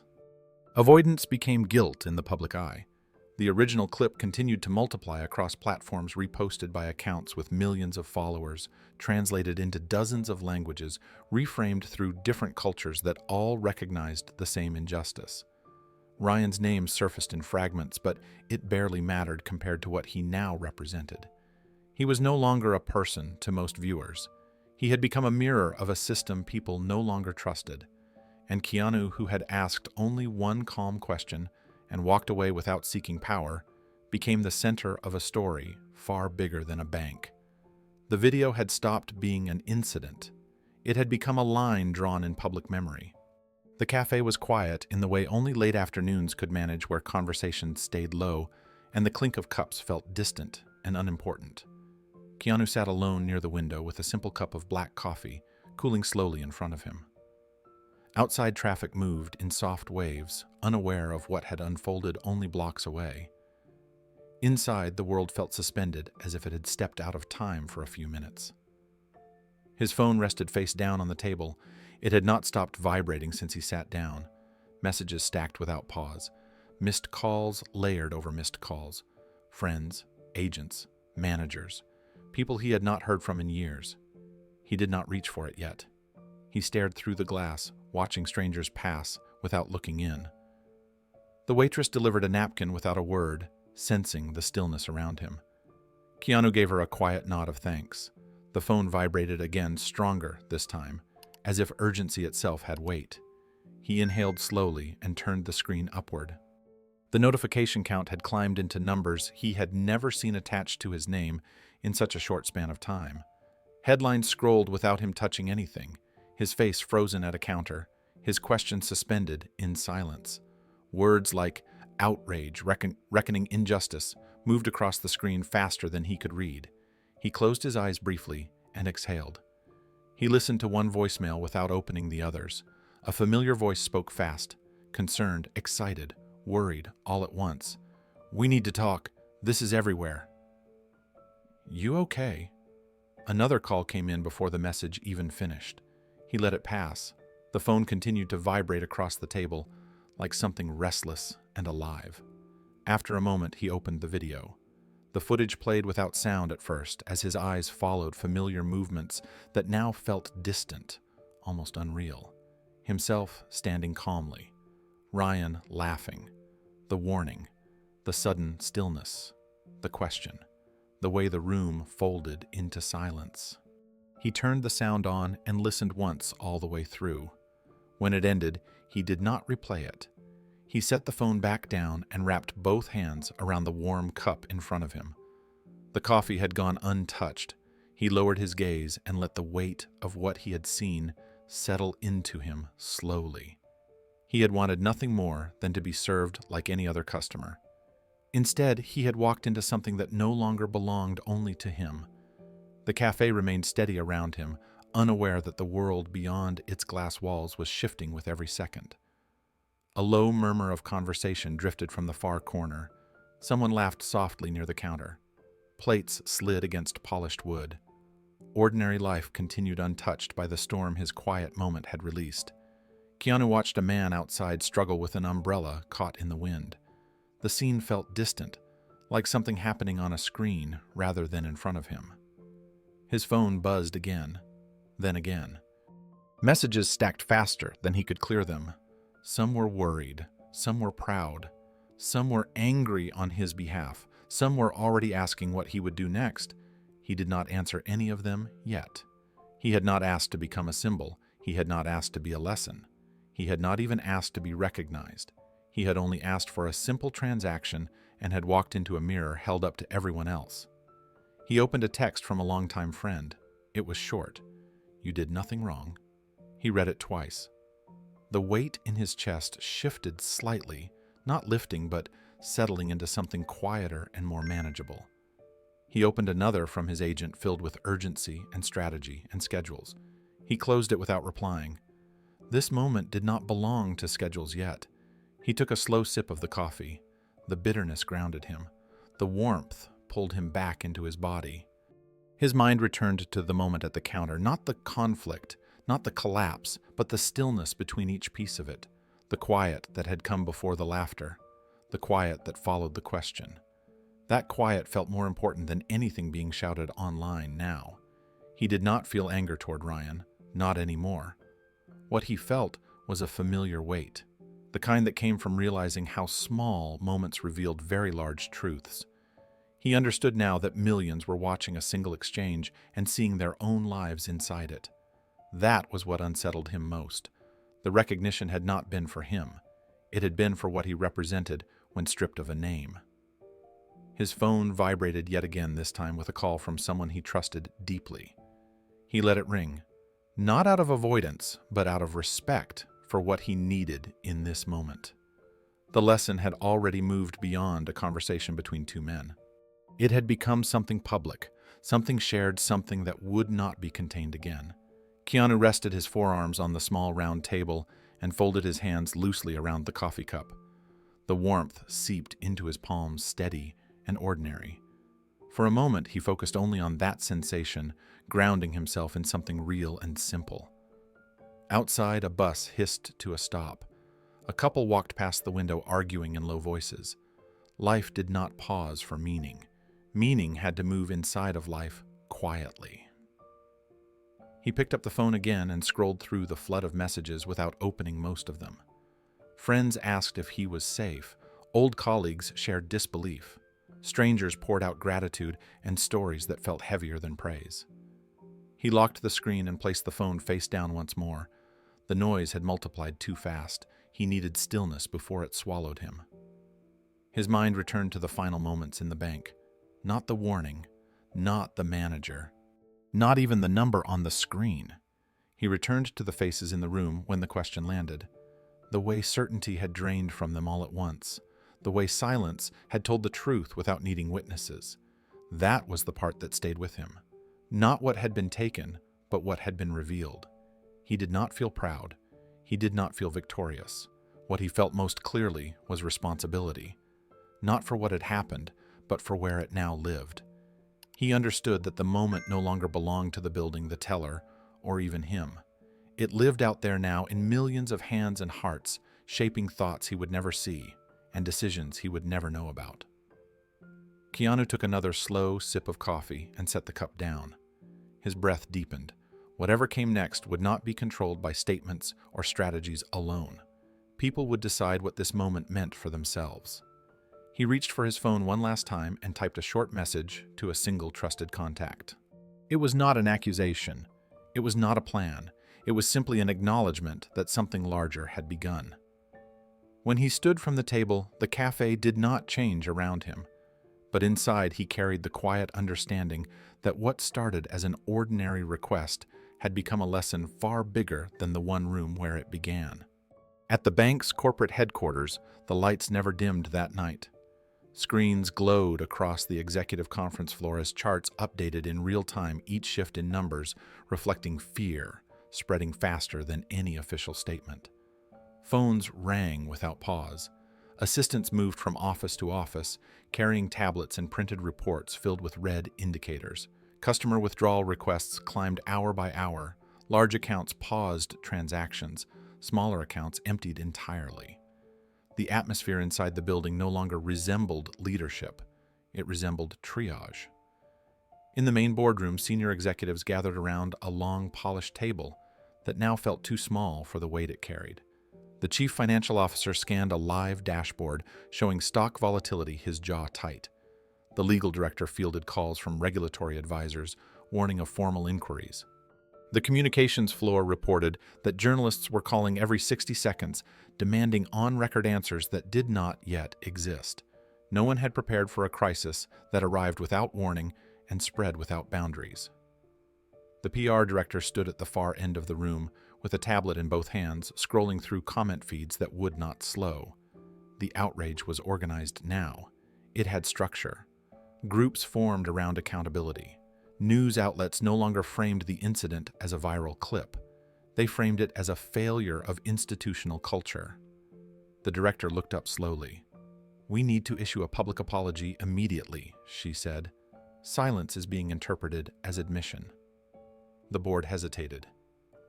Apologizing meant ownership. Ownership meant liability. The chief operations executive folded his hands together and leaned forward. "We wait for the full investigation before speaking," he said. The PR director shook her head once. "The internet does not wait for investigations," she replied. The pressure in the room thickened. No one disagreed with her. They were afraid of what her words meant. Outside the boardroom glass, junior staff watched the meeting unfold in fragments of reflection. None of them had slept. None of them believed the storm outside the building would pass quietly. The collapse had already begun. The boardroom tension thickened as updated figures flashed across the main screen. Another surge in withdrawal requests rolled in from 3 regions at once. The chief financial officer's voice tightened as he read the percentages aloud. "This is no longer a reputational dip," he said. "This is a confidence fracture. Every second we delay accelerates it." The legal director raised a hand, slowly signaling caution. Public apology means legal exposure. It becomes evidence the moment it is spoken. Lawsuits will follow, class actions, regulatory scrutiny. The room absorbed the warning without relief. Several executives shifted uncomfortably in their chairs, each calculating risk from a different angle, yet all arriving at the same conclusion. There was no safe move left, only less destructive ones. Another assistant hurried in and quietly placed a new report at the center of the table. Trending analysis. The hashtags had doubled in reach since the last update. Influential figures were now commenting publicly. Industry analysts questioned leadership. Former clients were giving interviews. The incident had outgrown containment. It had become narrative. The PR director studied the data, her eyes moving faster than the tablet could refresh. "This is turning into a culture indictment," she said. "Not just one employee, not one branch. The brand itself is being framed as hostile to ordinary people. If we do not speak now, others will define the story for us permanently." The chief operations executive exhaled sharply and leaned back.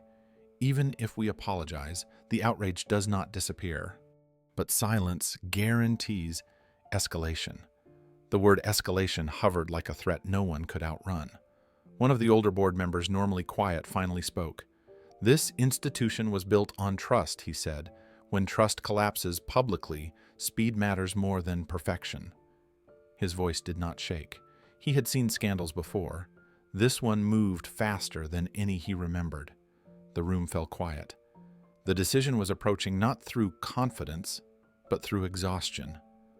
Outside the glass walls, the night continued to deepen, while inside the bank's future narrowed into a single choice they could no longer delay.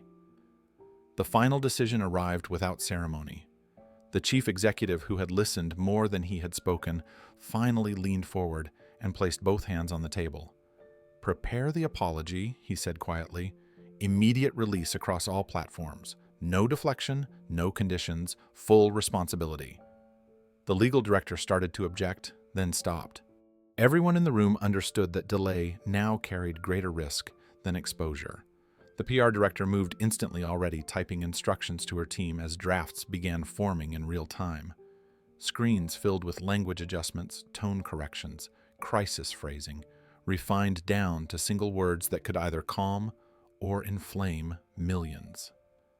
Outside the boardroom, the communications floor erupted into controlled urgency.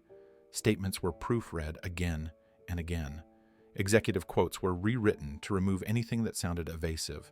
Media coordinators prepared interviews no one wanted to give. Security confirmed increased activity at multiple branches. Customer confidence had not only cracked, it had started to splinter. The stock ticker refreshed again. Another dip. The chief financial officer closed his eyes for a brief moment, the sound of numbers moving against the company like surf against stone. This was no longer about image alone. It was about survival of credibility. Phones kept ringing. Journalists did not wait for statements anymore. They reported absence as evidence. Former employees spoke openly. Former customers shared stories that echoed the same pattern of quiet dismissal. The narrative was solidifying without permission. Inside that sealed executive room, the final version of the apology took shape. It acknowledged failure without naming individuals. It promised review without guaranteeing outcome. It pledged reform without yet knowing how deep reform would need to go. It was not perfection, it was surrender to reality. As the PR director prepared to release the statement, she looked once at the board. "This will not end the fire," she said. "It only tells the world we see it." The chief executive nodded slowly. "Then release it," he said. With a single command, the apology moved from private preparation into public record, and the bank crossed from damage control into the next phase of its collapse. The apology appeared just after sunrise. It arrived at the same time on every platform the bank controlled. Its logo still sat at the top of the statement, polished and familiar, but the words beneath it carried a tone the institution had never used before. The bank acknowledged the incident. It expressed regret. It apologized directly to Keanu Reeves by name. It stated that the behavior shown in the video did not reflect its values. It promised immediate internal review and mandatory respect and diversity training across all branches. Within minutes, the statement spread just as fast as the video had. Screens refreshed endlessly as people searched for meaning between the lines. Some read it once and moved on. Others read it again and again, searching for sincerity. Comment sections reopened like floodgates that had never truly closed. Some responses softened. A few voices said the apology was a step in the right direction. Some praised the speed of the response. Others said at least the bank had not hidden. A small number believed change might actually follow this time, but the louder wave did not accept it so easily. Many called the statement empty. They said it was written by legal teams, not by conscience. They demanded to know what would happen to Ryan. They demanded names, firings, consequences. Some said training was meaningless without accountability. Others said apologies meant nothing when power had already spoken louder than respect inside that lobby. The bank's review ratings shifted in real time. One-star reviews poured in by the thousands. Some from people who had never been customers. Others from clients who openly announced account closures. The institution's name moved from trending as a scandal into trending as a warning. News networks displayed the apology beneath the frozen image of Keanu at the counter. Commentators argued over tone and timing.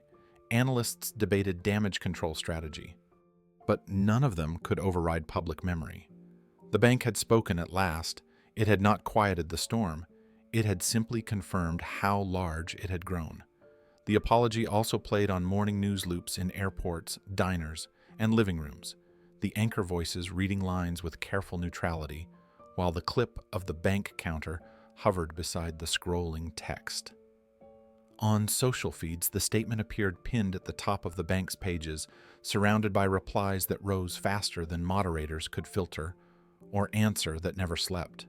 Former customers posted screenshots of closed accounts as proof, while others announced boycotts in bold capital letters, tagging the bank's executives by name and demanding to know who would carry the weight of consequence.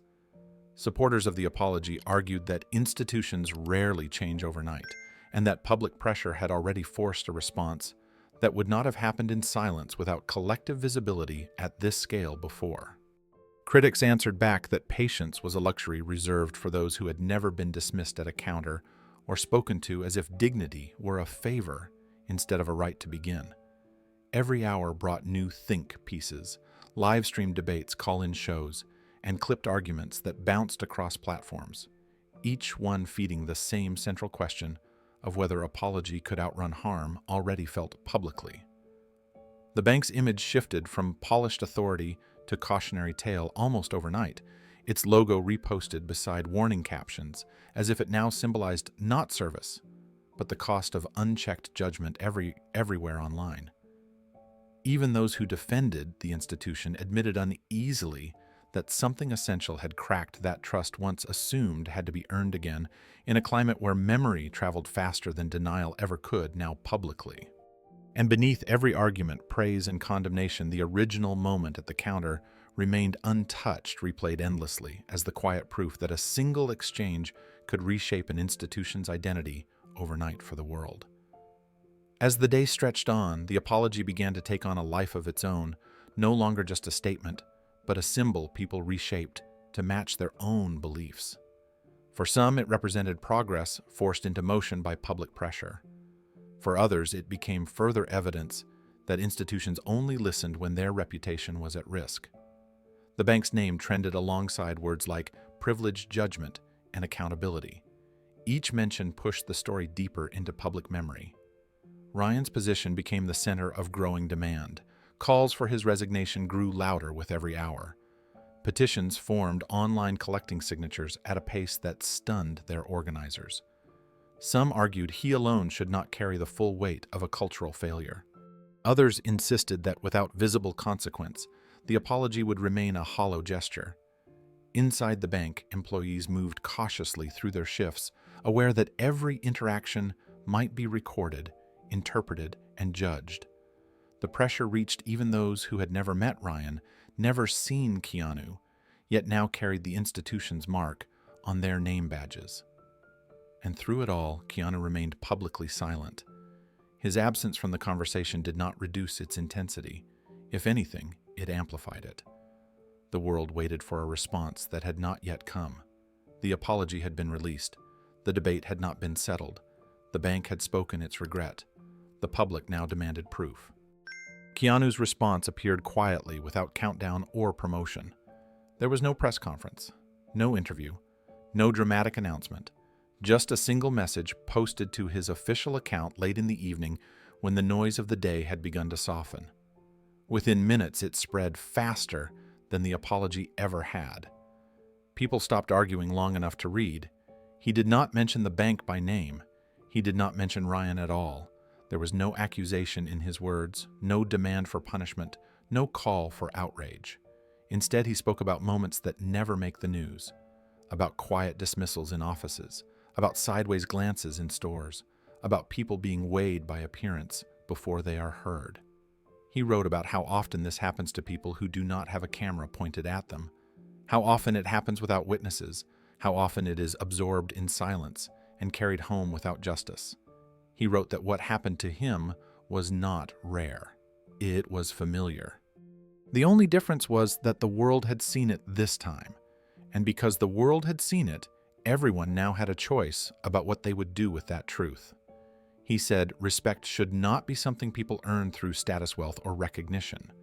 It should be the starting point, not the reward at the end. He said the moment was never meant to be about one employee or one building. It was about what people allow to pass every day without question. The tone of the message unsettled people more than anger ever could have. There was no fury to resist, no villain to fight, only a mirror held up gently asking viewers to look without flinching. Within minutes, reactions shifted. The rage cooled into reflection. The demands softened into listening. People who had been shouting paused. People who had been silent leaned closer. Keanu's response did not erase the damage, but it changed the direction of the storm. The reaction to his words moved differently than anything that had come before it. The internet, once loud with accusation and fury, slowed into something quieter and more deliberate. People began sharing the message not with captions of anger, but with their own stories. Short posts turned into long confessions. People described jobs they never got because they looked wrong. Stores where they were followed instead of helped. Offices where their voices were ignored until someone else repeated the same words with a different face. The focus drifted from the bank to the pattern, from a single incident to a shared experience that had always existed in the background. News coverage shifted tone as well. Anchors no longer spoke only about scandal and fallout. They spoke about silent bias, about everyday judgment, about how power often hides inside ordinary interactions. Commentators replayed Keanu's words instead of the clip. Not the smirk, not the warning, the message. Each time it aired, the room seemed to grow quieter. The bank remained under scrutiny, but the outrage no longer burned in only one direction. The spotlight widened. Corporations issued new statements unrelated to the incident, pledging internal reviews of their own practices.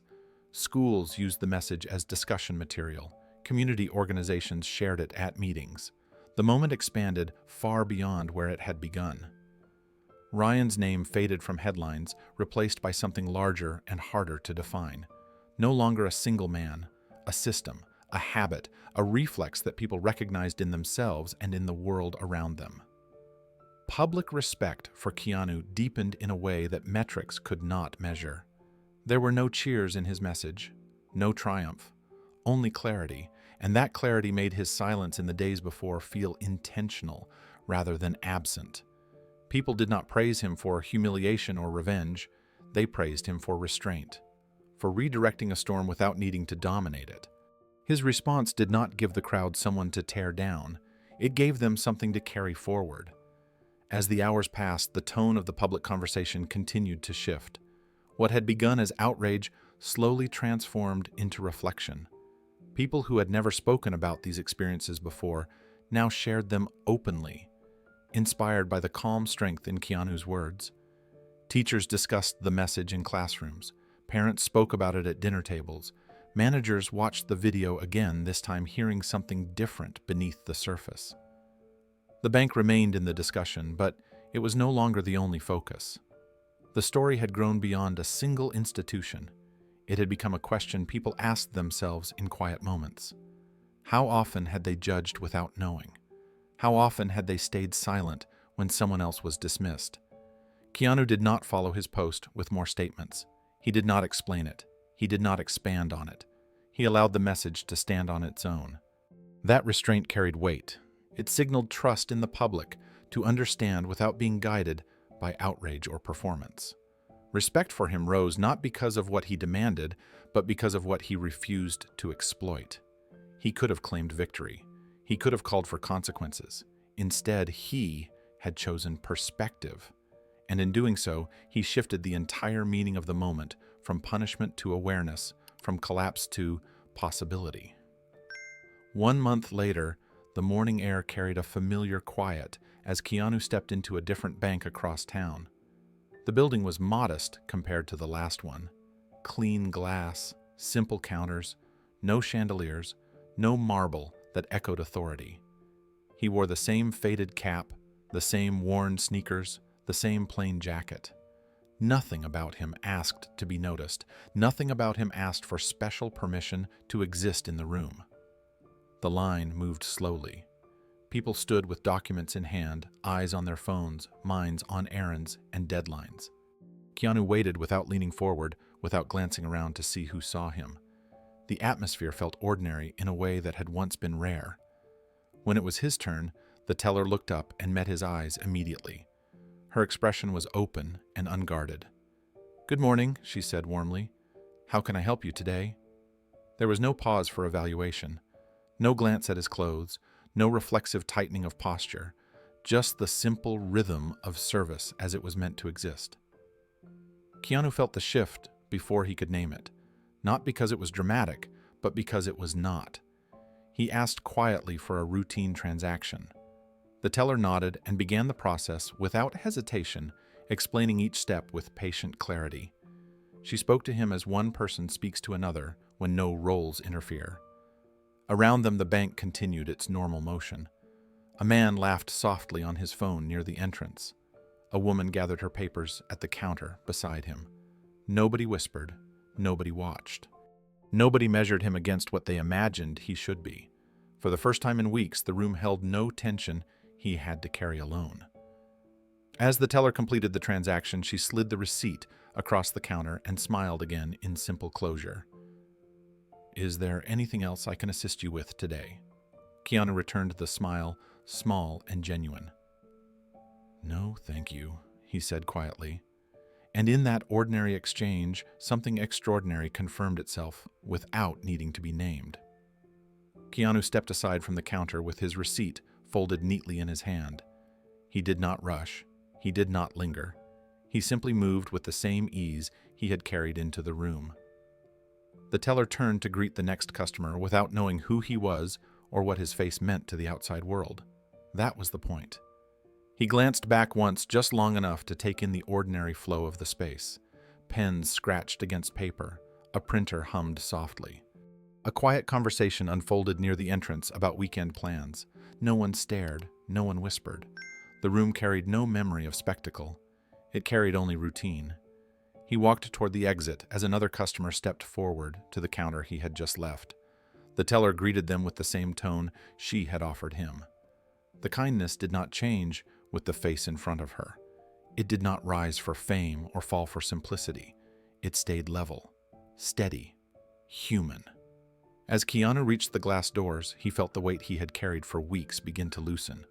Not because the world had transformed overnight, but because something had shifted in this small corner without needing to be announced. Change had not arrived here through statements or training sessions. It had arrived through habit rewriting itself quietly. Outside, the street moved with the same rhythm as it always had. Cars passed. A delivery truck idled. Two people argued about directions near the corner. Life continued without awareness of test or lesson. Keanu stepped into the sunlight and adjusted his cap slightly against the glare. He did not feel watched. He did not feel measured. For the moment, he felt ordinary in the best possible way. He paused briefly on the sidewalk, looking back through the glass. The teller laughed softly at something the next customer had said. The sound reached him faintly before the door closed behind him. It was an everyday sound, and it was enough to tell him that whatever had begun weeks ago had not ended with noise. It had settled into something quieter and far more real. Keanu stood for a moment on the sidewalk, the city moving around him without pause or ceremony. The glass doors reflected his figure back at him, small and unremarkable among the tide of people passing by. No one stopped. No one looked twice. And that more than anything felt like confirmation. He slipped the receipt into his pocket and let his shoulders drop, a tension easing that he had not realized he was still holding. Inside the bank, the line advanced steadily. The teller moved from one customer to the next with the same calm patience, the same level voice, the same unvarying courtesy. There was no performance in it, no awareness of history, only routine. Keanu watched for another brief second, then turned away. He did not need proof beyond what he had already seen. As he walked down the block, the memory of the other bank surfaced in quiet contrast. The chandeliers, the marble, the whispering, the silence that had cut through everything. That moment felt distant now, not erased, but placed where it belonged, behind him. Ahead of him, the street opened into an ordinary afternoon filled with unremarkable choices and unremarkable kindness. He passed a small cafe and caught a glimpse of someone inside, holding a warm cup in both hands, staring out at nothing in particular. The sight made him smile faintly. Life moved forward in circles, sometimes loud, sometimes quiet, always teaching without asking permission.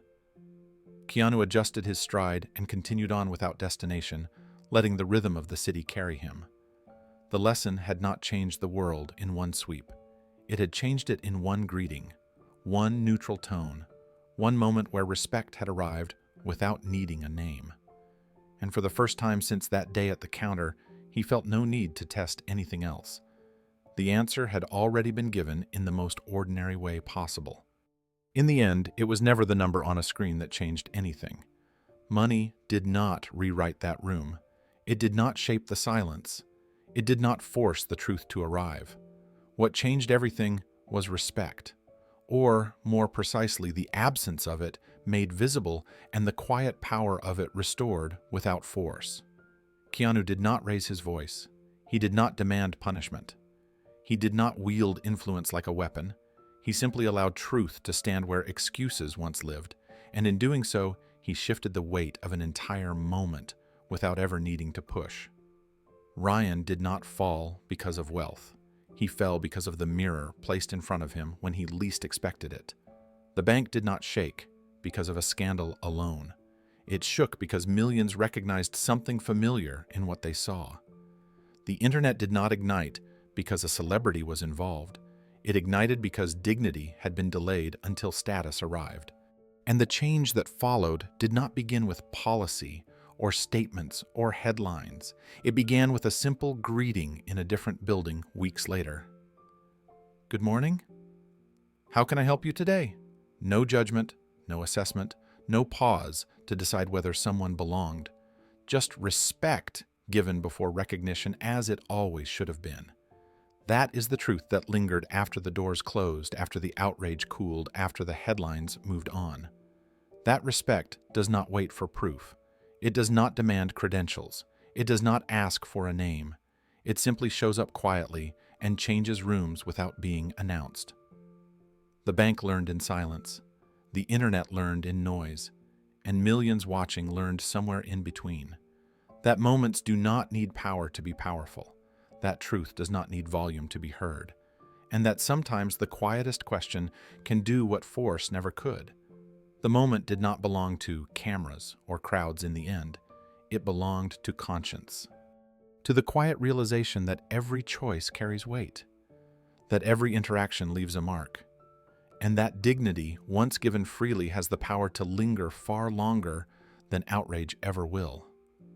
Before we part, take a moment for yourself. Have you ever been judged unfairly just by how you looked? And what kind of story do you want to see next with Keanu?